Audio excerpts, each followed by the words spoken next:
Bom, um outro lipídio muito importante, então a gente já falou dos eicosanóis, já falou das ceras, já falou das gorduras, né? São os lipídios de membrana. Eu cheguei a explicar isso também no quadro, né? Então procurem aquela outra aula que eu expliquei no quadro, né? Como é que ocorre a ligação, né? De um grupo fosfato, né? Então aqui a gente tem o grupo fosfato, fósforo, né? Ligado a 4 oxigênios, tá? E que ele vai interagir com uma das hidroxilas do glicerol. Aqui nós temos o glicerol. 1, 2, 3 carbonos, tá? E esse glicerol aqui ele está ligado a duas cadeias de ácidos graxos. Observe que as cadeias normalmente são longas dos ácidos graxos, né? Lembre que eu expliquei para vocês que o comum é entre 12 e 20, tá? Então aqui a gente tem, né, um glicerol ligado a duas cadeias longas, né? Uma saturada, outra insaturada, né? Por isso que essa perninha aqui, né, tá torta, né, porque tem uma insaturação aqui, isso faz com que ocorra um desvio na cadeia, tá? E essa outra aqui vai se ligar ao grupo fosfato. O que é importante aqui que vocês observem, tá? Esse grupo fosfato aqui, ó, tá, ele está ligado inclusive com uma outra molécula aqui em cima, tá? Mas toda essa parte em azul aqui, tá, ela tem tanto uma carga negativa aqui nesse oxigênio que está ligado ao fósforo, tá, como uma outra carga positiva aqui mais nessa parte. Então isso aqui é uma parte que vai ter interação, né, com a água, porque a água é uma molécula polar, tá? E essa partezinha aqui do lipídio como um todo, né, é uma parte polar. Então essa parte do fosfato, que pode ou não estar ligado a uma outra molécula, é a parte polar dos lipídios de membrana, principalmente dos fosfolipídios, tá? E essas duas partes que estão em amarelo, que são as duas cadeias de ácidos graxos, tá, são as partes apolares hidrofóbicas, tá? Por que isso aqui é muito importante? Porque é fundamental essa estrutura com uma parte hidrofílica e duas partes hidrofóbicas para a formação das membranas biológicas. Por quê? Porque as membranas biológicas são duas camadas de lipídios, tá? Em que uma camada de lipídio interage com a outra através das suas porções apolares hidrofóbicas, tá? E prestem atenção, quando a gente tem uma membrana, na parte interna a gente tem uma solução aquosa. Numa célula, por exemplo, aqui é a parte interna da célula. A membrana celular é uma bicamada e no interior a gente tem uma grande quantidade de água, né? Um meio aquoso, tá? Então, as membranas, né, essa estruturação em uma dupla camada permite, né, a parte hidrofílica da camada externa ficar ligada, né, interagir com a parte externa, que é a aquosa, tá?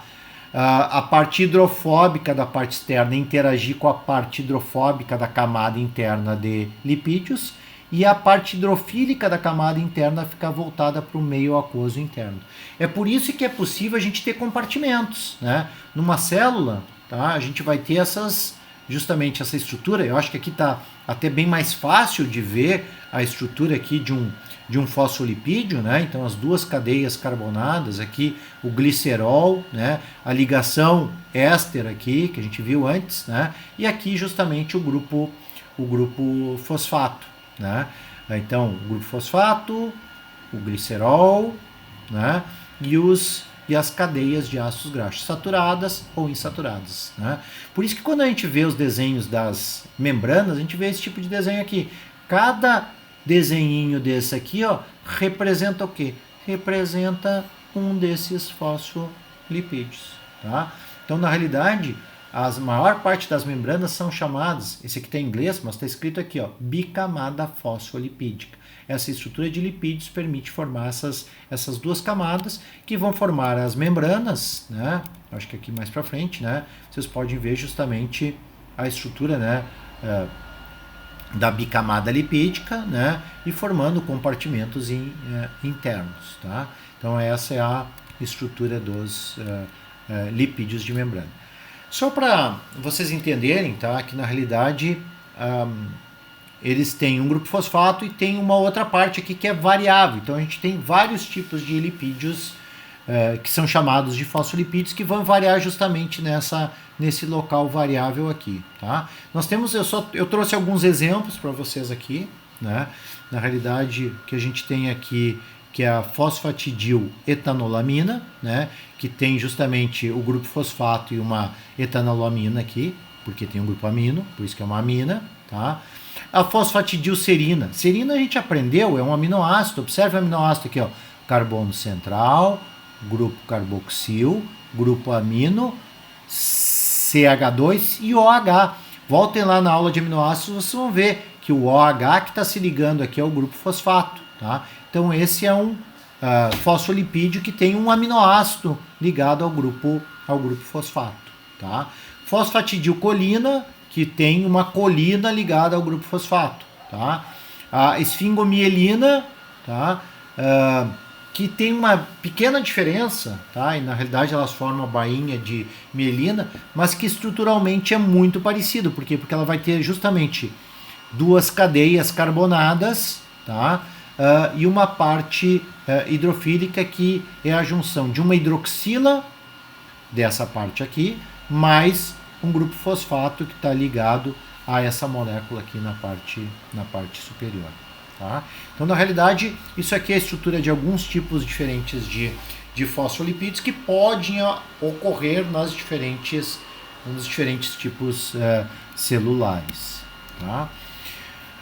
Uma outra coisa que vocês vão ouvir falar muitas vezes são os glicolipídios. Os glicolipídios são aqueles justamente lipídios de membrana que, além de terem, né, as duas cadeias de ácidos graxos aqui, vão ter uma série de uma parte de carboidratos ligados ao lipídio de membrana.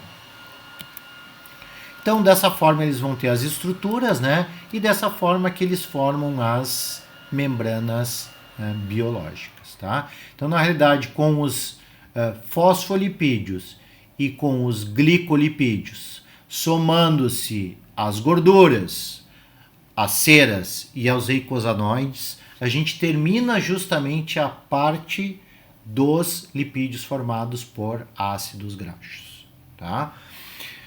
Tem uma parte final da disciplina e eu vou começar justamente pela estrutura de membrana. Por quê? Porque na realidade as membranas animais, muito importante isso aqui é característico das membranas animais. Lembre que uma célula animal é diferente de uma célula vegetal. Qual que é a diferença? As células vegetais têm parede celular. Eu até falei para vocês, né, que um constituinte importante da parede celular é um polissacarídeo estrutural, que é a celulose. Nas células animais não tem parede celular, tá? Isso faz com que a membrana não tenha grande rigidez, tá? E é muito importante que vocês observem que na estrutura de membrana tem a bicamada de lipídios, tá? E tem também as proteínas que vão estar no meio dessa bicamada de lipídios, tá? Então, por isso que todas as membranas biológicas a gente chama elas de lipoproteicas, porque o que dá a estruturação delas, né, são tanto os lipídios como as proteínas. Tá? Muitas dessas proteínas estão ligadas a cadeias, a pequenos oligosacarídeos, a gente falou isso lá na aula de carboidratos, então tem cadeias de oligosacarídeos ligadas a proteínas, como tem cadeias de oligosacarídeos ligadas a lipídios. Observe que essa aqui está ligada a um fosfolipídio. Tá? Então, na realidade, é muito importante que você observe que também vão ter, né, na estrutura de membrana, né, proteínas ligadas a carboidratos, que a gente chama de glicoproteínas, e lipídios ligados a carboidratos, que a gente chama de glicolipídios. Tá? Mas o que eu queria destacar é justamente, né, que a célula, mesmo tendo essa estrutura com proteínas, com lipídios, ela não tem rigidez nenhuma. Tá? E aí entra outro componente extremamente importante em todas as células animais, que é esse carinha aqui, que é o colesterol. Tá? O colesterol é uma molécula que é muito importante na estrutura das membranas das células animais. Tá? É ele que faz com que as células tenham um mínimo de rigidez. Tá? E quanto mais rígida deve ser essa estrutura da membrana, maior é a quantidade de colesterol. Tá? Então, a parte final da aula nós vamos falar do colesterol, tá? Que é um componente essencial nas células animais porque ele forma todas as membranas. Tá? Então, vamos para o colesterol.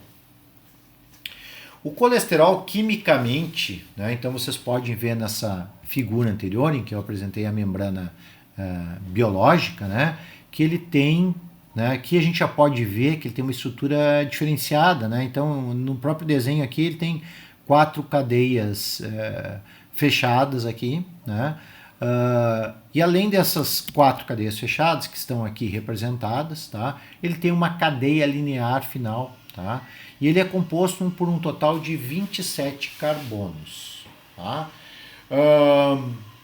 Praticamente, né, 16 desses carbonos estão nessa estrutura, nesses 4 anéis orgânicos que a gente chama de fundidos, tá? Porque eles estão um ligado ao outro, tá? E a gente chama de esteroides todas as moléculas que a gente for encontrar dentro dos organismos vivos, né, que tem, né, em alguma parte da sua estrutura esses 4 anéis aqui. Então, esteroides são todas as moléculas que têm esses 4 anéis. Então, o colesterol é um esteroide, tá? E por que está esterol aqui? Porque ele tem uma hidroxila, tá? Então, todos os compostos que têm cadeias fechadas e têm uma hidroxila são chamadas de fenol, tá? Então, na realidade, ele tem apenas um grupo funcional de hidroxila, tá? O resto é tudo carbono e hidrogênio, tá? Total de 27 carbonos e hidrogênios com apenas um grupo funcional, apenas uma hidroxila que está ligada no carbono número 3. Tá? Por que é importante esta hidroxila aqui? Porque é justamente a hidroxila que vai ficar na parte hidrofílica aqui embaixo. Ó. Vocês estão conseguindo ver a flechinha que eu estou mostrando? Tá? Então observe que ele sempre está nessa orientação aqui. Aqui vai estar a hidroxila, ligada com os demais, com a parte hidrofílica dos demais fosfolipídios, tá? E o restante fica interagindo com a parte hidrofóbica, que é justamente toda essa estrutura desses 4 anéis aqui que faz com que as cadeias carbonadas dos lipídios se apertem um pouco mais, e é isso que permite que dá uma rigidez maior nas membranas, tá? Quanto maior a quantidade de colesterol nas membranas, mais rígidas elas vão ser, tá? Bom, então essa é a primeira função muito importante do colesterol. Ele faz parte das membranas biológicas. Ele é essencial nas membranas biológicas dos animais, principalmente na membrana celular, que é a mais externa e que foi mostrada justamente aqui em cima, tá? Então essa aqui é a membrana celular mais externa. Mas a gente também vai encontrar colesterol nas membranas do mitocôndrio, do núcleo e assim por diante. Mas uma quantidade um pouquinho menor, tá? Segundo aspecto importante, tá? O colesterol, ele pode encontrar na forma livre, tá? Então, como todas as membranas de todas as células animais precisam de colesterol, né? Esse colesterol tem que ser enviado para as células, tá? Então, ele vai tá na circulação sanguínea, ele é encaminhado para as células poderem utilizar esse colesterol, né, na construção das suas membranas, tá? Uma parte do colesterol que está na circulação sanguínea, ele está normalmente ligado a um ácido graxo, da forma como a gente já aprendeu, tá? Lembrem, o colesterol tem uma hidroxila, então ele pode fazer uma interação com o grupo carboxil de um ácido graxo através da ligação éster. Por isso que a gente chama de um colesterol que está esterificado, formando ligação éster com um ácido graxo. Qual que é esse ácido graxo aqui? Olha aqui, ó. 1 mais 14, 15 mais 1, 16. É o que tem 16 carbonos, não tem nenhuma insaturação aqui, tá? É só CH2, todos eles, tá? É aquele ácido graxo que eu falei para vocês, que é o principal que a gente tem na nossa... o principal que a gente produz, que é o ácido graxo palmítico, que a gente tem em grande concentração. A maior parte dos animais produz em grande quantidade o ácido graxo palmítico pelas suas células, tá? Isso a gente vai ver um pouquinho mais adiante depois quando falar no metabolismo, tá?